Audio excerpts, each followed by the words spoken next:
Pernahkah mendengar atau sholat di belakang imam dengan bacaan seperti ini?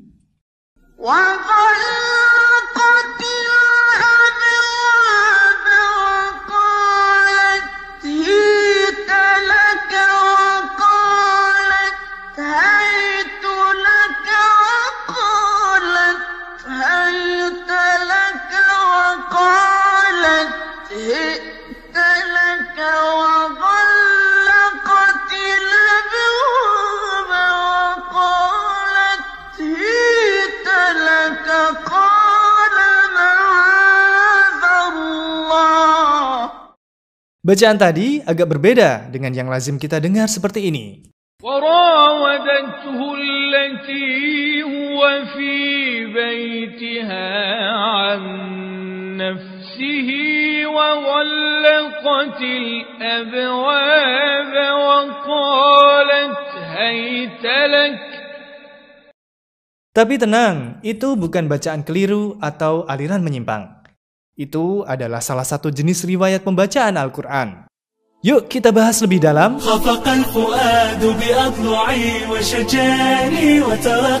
Pada masa awal diturunkan kepada Nabi Muhammad SAW, Al-Quran diajarkan dengan metode talaki atau pendiktean, bukan dengan tulisan. Nabi Muhammad SAW kemudian mengajarkan kepada para sahabat. Lalu para sahabat yang mendengar langsung dari Nabi itu mengajarkan kepada sahabat lain atau generasi sesudahnya. Deretan sahabat yang dikenal sebagai rujukan pembelajaran Al-Quran saat itu diantaranya Ubay bin Ka'ab, Ali bin Abi Thalib, Sa'id bin Sabit, Ibnu Mas'ud dan Abu Musa al-Asy'ari.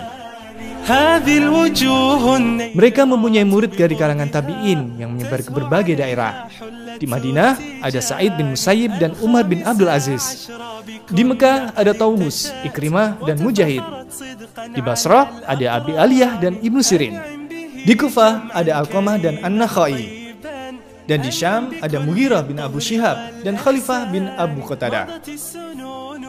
Nama-nama tersebut hanyalah contoh. Sejatinya jumlah mereka lebih banyak daripada itu. Di masa tabi'in ini, tepatnya di penghujung abad pertama Hijriah, para ulama mencurahkan segenap perhatian untuk memastikan agar bacaan Al-Quran tetap terjaga sesuai dengan apa yang mereka terima dari Nabi Muhammad SAW melalui sahabat-sahabatnya.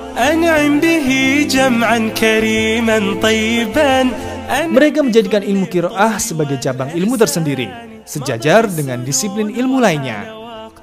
Dari sini muncullah beberapa murid yang kelak menjadi rujukan utama ilmu qiraah, atau yang lebih sering disebut imam ilmu qiraah. Ada 7 imam yang dikenal di kalangan para qori yang tersebar di berbagai wilayah. Mereka adalah Abu Amr, Nafi, Asim, Hamzah, Al-Kisai, Ibnu Amir dan Ibnu Katsir.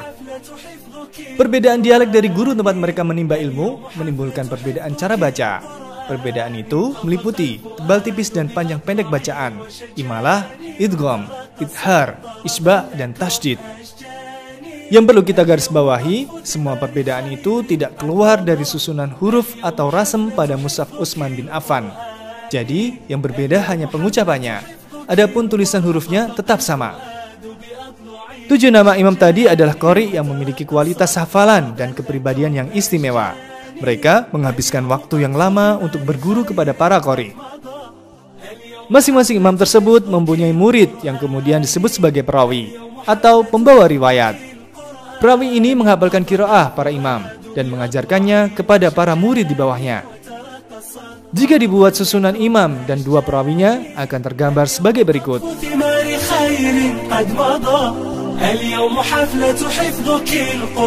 Imam Abu Amr, perawinya adalah Ad-Dawri dan As-Susi. Qala kadzalik qala rabbuki huwa 'alayya hayyin ولنجعله آية للناس ورحمة منا وكان أمرا مقضيا قالت يا ليتني مت قبل هذا وكنت نسيا منسيا. Imam Ibnu Katsir, perawinya adalah Al-Bazzi dan Qanbul.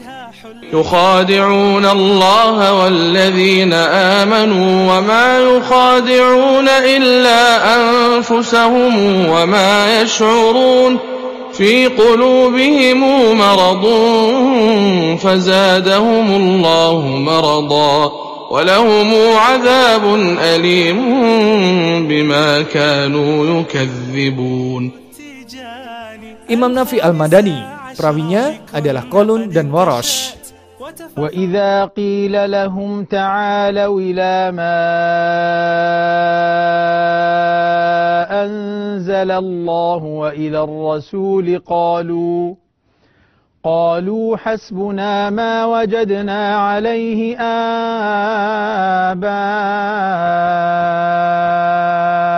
آباءنا أولو كان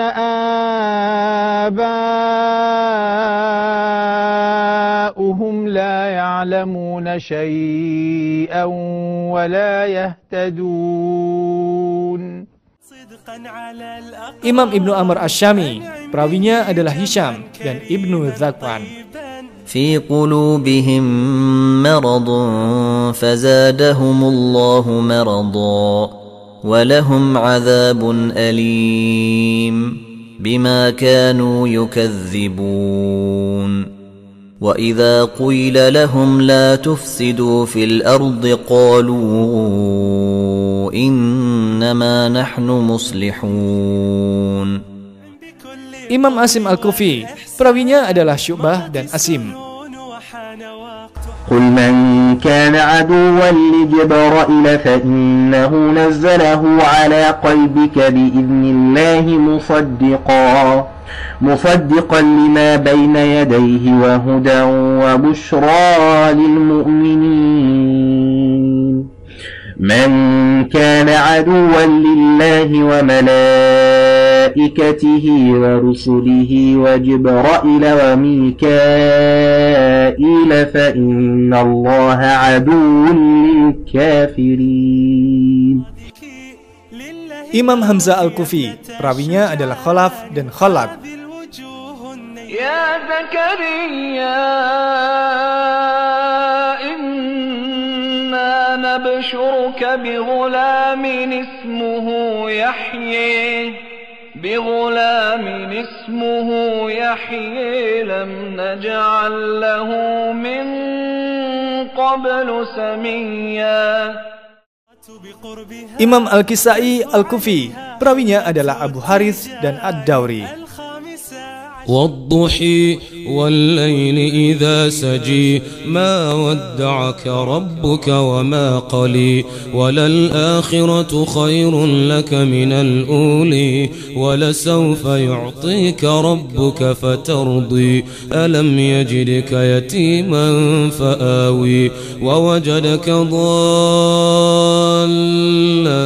فهدي ووجدك عائلا فأغني فأما اليتيم فلا تقهر وأما السائل فلا تنهر وأما بنعمة ربك فحدث. Ketujuh imam tersebut ditetapkan oleh para ulama sebagai imam yang memiliki riwayat bacaan yang mutawatir. Maksudnya, memiliki qiraah yang dinukil oleh sekelompok orang yang tidak mungkin bersepakat dalam kedustaan dari awal hingga akhir sanad. Membaca Al-Quran dengan ketujuh bunyi sesuai periwayatan imam-imam tersebut adalah sah. Selain ketujuh nama tadi, beberapa ulama juga memasukkan 3 imam lain sebagai pemilik qiraah yang mutawatir, yaitu Imam Abu Ja'far, Imam Ya'qub, dan Imam Khalaf. Namun yang paling populer adalah 7 nama sebelumnya. Hampir sama dengan madhab fikih, masing-masing daerah memiliki imam qiraah tersendiri. Misalnya, kaum muslimin di Basrah di penghujung abad kedua Hijriah menggunakan qiraah Ibnu Umar dan Ya'qub. Kaum muslimin di Kufah menggunakan qiraah Hamzah dan Asim. Kaum muslimin di Syam menggunakan qiraah Ibnu Amr. Kaum muslimin di Mekah menggunakan qiraah Ibnu Katsir. Dan kaum muslimin di Madinah menggunakan qiraah Nafi.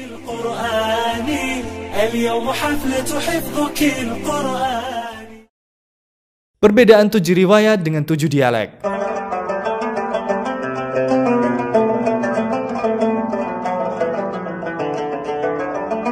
Meski sama-sama berjumlah 7, imam qiraah ini berbeda dengan yang dimaksud 7 bahasa Al-Quran.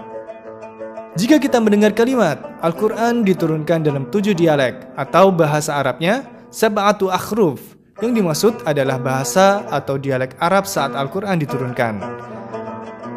Bahasa tersebut adalah Quraisy, Hudail, Thaqif, Hawasan, Kinanah, Tamim, dan Yaman. Untuk menyeragamkan bacaan agar tidak terjadi perselisihan, pada masa Utsman bin Affan, mushaf Al-Quran ditulis menggunakan bahasa Quraisy. Itulah mushaf induk yang menjadi acuan mushaf yang ada hingga kini. Meski demikian, Al-Quran diturunkan dengan bahasa Arab. Padahal pada perkembangannya, Al-Quran tidak hanya dibaca oleh orang-orang yang bisa berbahasa Arab. Untuk menjaga agar tidak terjadi perbedaan makna karena perbedaan atau kesalahan pengucapan, para ulama merumuskan disiplin ilmu baru bernama ilmu tajwid.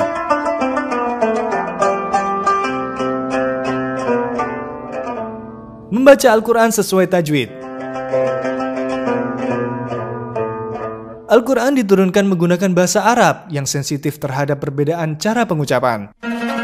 Panjang pendek pengucapan huruf bisa mengubah arti, bahkan sampai bertolak belakang.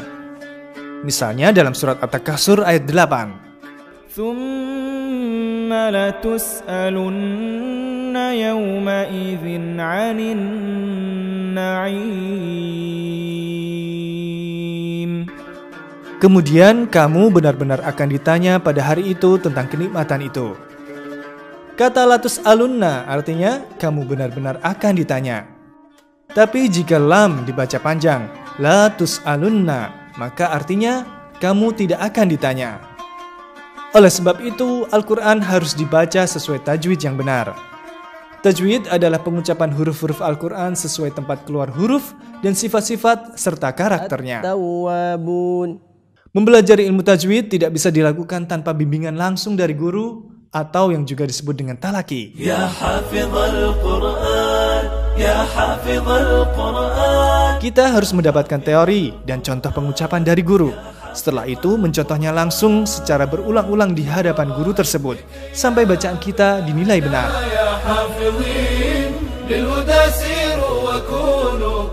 Ibnu Al-Jazari berkata, aku tidak mengetahui cara untuk mencapai puncak tajwid seperti hanya melatih lisan dan mengulang-ulang pengucapan lafal yang dipelajari dari mulut orang yang dapat membaca Al-Quran dengan baik.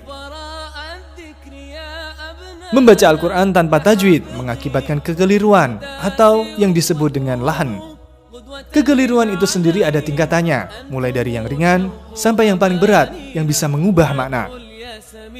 Cara membaca Al-Quran ada 3 macam. Pertama, tahqiq, yaitu membaca setiap huruf secara perlahan dan sesuai ketentuan yang telah ditetapkan ulama.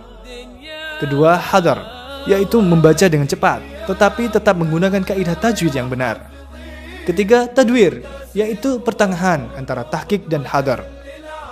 Karena itu sudah selayaknya bagi kita untuk terus belajar dan berlatih membaca Al-Quran dengan tajwid yang benar.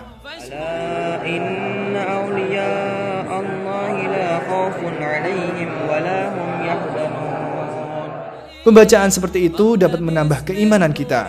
Sebab Al-Quran yang dulu mengguncang dada Umar bin Khattab sehingga ia masuk Islam, atau yang membuat Abu Jahal terpesona sehingga mencuri dengar bacaan Nabi Muhammad. Semua itu adalah Al-Quran yang dibaca sesuai dengan makhraj dan sifat-sifat huruf yang benar. Selain itu, membaca Al-Quran dengan tajwid yang benar berarti pula menghormati jasa para sahabat dan ulama-ulama terdahulu yang telah melakukan berbagai usaha dan ijtihad. Dengan takdir dan izin Allah, usaha dan ijtihad itu membuahkan mushaf Al-Quran yang sama meskipun dibaca seluruh manusia dari berbagai suku dan bangsa.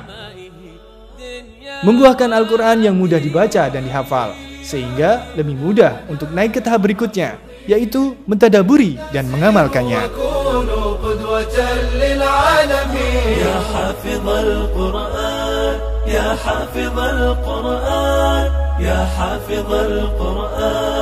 Ya hafizal Quran,